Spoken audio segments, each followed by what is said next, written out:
In the last video, we talked about releasing 3 different versions of the bot. If you haven't watched that video, I'll leave a link in the description box. I highly recommend you to watch it before continuing further. So we have discussed about releasing 3 different versions of the arbitrage finder. Version 1 is the current version that we have that we first built for Binance Exchange. We just took that same model and replicated that for Bybit and Qcoin Exchange. Version 2 is going to be more accurate than version 1, where we're going to take the complete order book into account and make the calculations more accurate. I'll explain shortly why we need to take order book into account, but doing so makes the calculation more accurate. I also updated the UI in version 2 and I made it a little prettier than the previous version.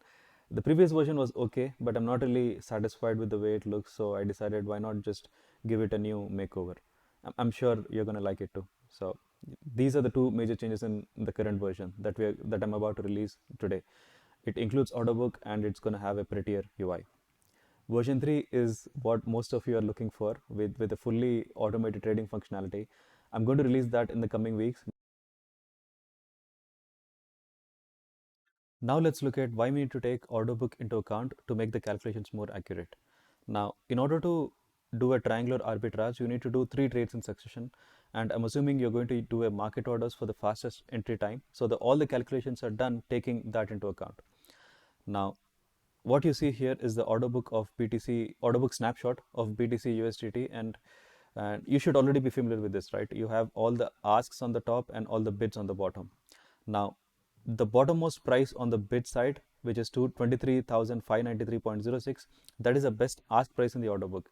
And the topmost price on the bid side, which is 23.592.64, that's the best bid price on the order book. Now, what the current version of the bot does is it takes the best ask price and the best bid price as the price when you execute a market order, depending on whether you're buying or selling. But that is not entirely accurate because this price is only applicable for this quantity, which is 59.92 US dollars. Similarly, even this price is only applicable for 6 US dollars. So if you were to trade with a larger quantity, then this price is no longer valid. You would have to pay higher or lower depending on whether you're buying or selling. So that could throw the calculations off, which is the reason why we need to take order book into account to make the calculations more accurate. Let's take an example. Let's run the calculations with $100 and see how it affects. Let's do the calculation for the market buy side, right, for $100. Now, if you were to do a market buy order, then your orders would be executed against the ask side of the order book. So here you can see that $59. Let's round it off to $59 to make it simple, but the bot takes the full quantity into account. Okay, so $59 is what we have for this price. So what we need to do is we need to do a weighted average of the price to get the accurate price. So $59 is what we have available at this price, which is 23,593.06, and then next you have $2,600, but we only have $100, right? We only want to calculate for $100. So 100 minus 59 is $41. So 41 times 23,593.10. This is you divide that by 100 to get the weighted average price of $100, which is 23,593.08. You can see that it's slightly higher than the best ask price on the order book, which is 23,593.06. Now, as we increase the quantity from $100 to $1,000 or even higher, this price also keeps increasing, thereby reducing your profits, which is why it's important to take this into account. Similarly, on the sell side, you have $6 available at this price, the best bid price, and $15 available at the second price, and around $250 available at the third price. So we just need $100, right? So 6 times the first bid price and 15 times the second bid price, and then the remaining 100 minus 6 plus 15, which is $79 at 23,592.34. So we divide that with 100 to get the weighted average price of the sell side, which is 23,592.39. Again, if you look at it, if you compare that with the best bid price on the order book, it's slightly lower. So if you observe the pattern, as we increase the quantity, your buy price keeps increasing and your sell price keeps decreasing. So what does it mean, right? Generally, you want to buy low and sell high. As your buy price keeps increasing and sell price keeps decreasing, your profits are also minimized. So this is really crucial. So if you haven't taken this into account and done an arbitrage trade, then the bot might show it as profitable, but when you actually execute it, it might end up in a loss, which is why this step was really crucial to get accurate results. And once we implement auto trading feature, this is going to be even more essential, right? Because the bot is automatically going to trade. So the more accurate we can get with the calculations, the better. From a code change standpoint, the major upgrade is taking order book into account. The good thing about doing it for Bybit is Bybit makes it really convenient to include order book.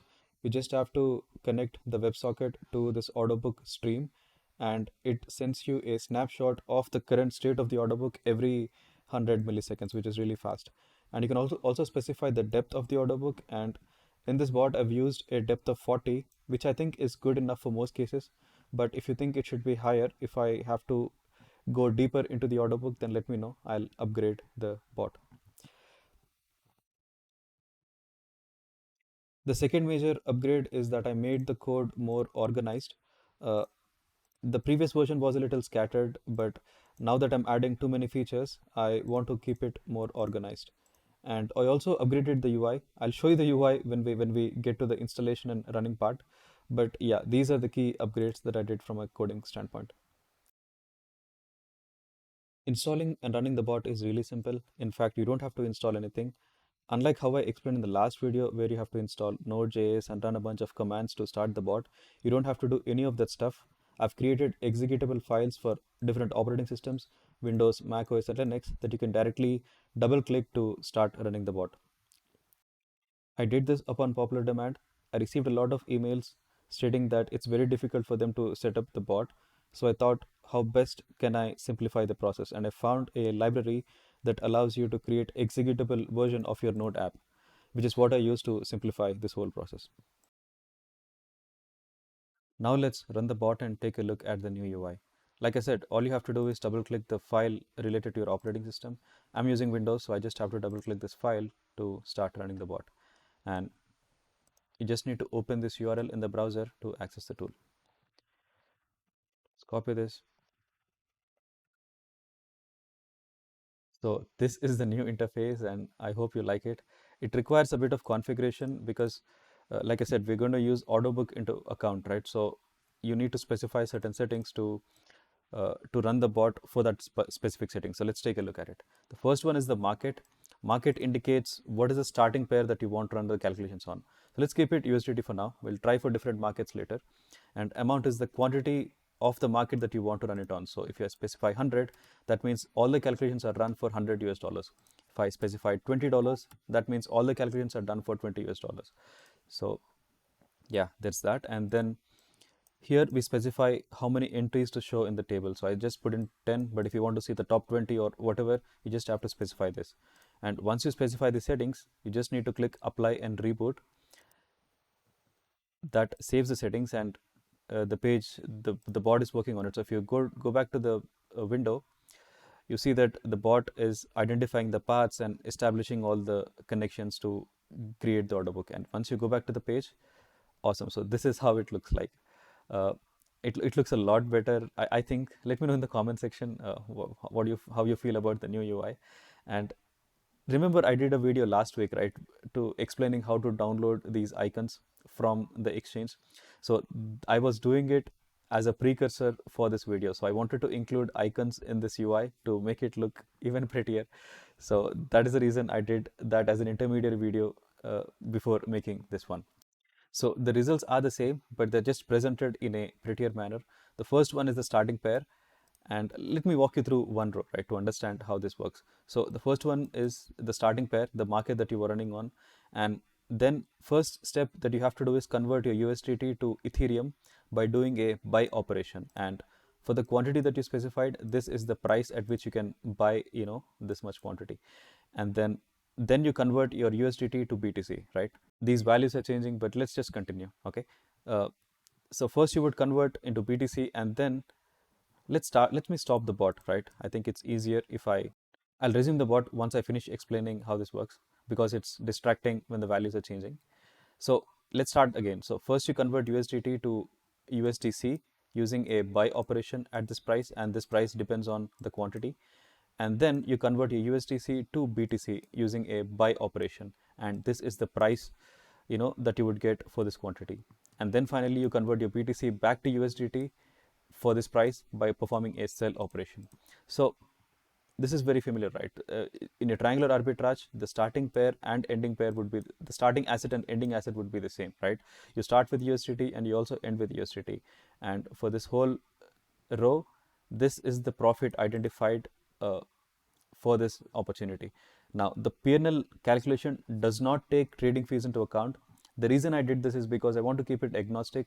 Different exchanges have different trading fees, and even within an exchange, if you take Binance for example, some of the trading pairs have zero trading fees. So it's really cumbersome to take it into account. And what I thought a better way to do it is completely ignore it. And if you want to, later when we implement auto trading feature, you can set a higher threshold like 0.75 or 1%, whatever it is.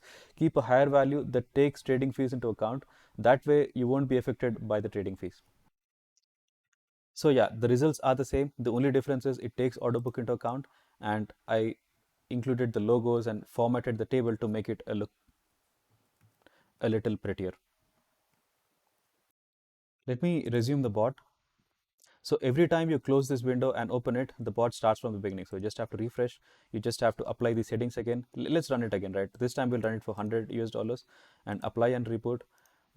When you apply and reboot, the bot is identifying here. The bot is identifying all the paths and establishing all the WebSocket connections. So it takes a little while to get it started. And then once it is done, you will see the results on the UI. Perfect. So now these calculations are shown for 100 US dollars, and it is showing the top 10 entries because we specified the top 10 entries. Stable coins are losing a lot of trust and facing a lot of heat recently. So some of you might want to trade with BTC, right? So you can do the same thing with BTC. So specify BTC as the market, and the amount that you specify is in BTC, right? So I want to specify a smaller amount because one BTC is $23,000. So I'll specify the amount as 0.1, and I want to show, let's say, top 5 entries, right? Just apply and reboot. Now the bot again calculates uh, the paths and establishes the connections for BTC and then shows the results. Let's wait for a few seconds. Perfect. So now we can see the first pair is BTC and the last pair is BTC, and these are the best possible opportunities. You can do the same thing for Ethereum too. So if I specify ETH and I want to do it with, let's say, 5 ETH and show the top, let's say, 20 entries, why not, right? 20 entries, apply and reboot. And again, so the bot is doing the calculations and it shows the results for ETH.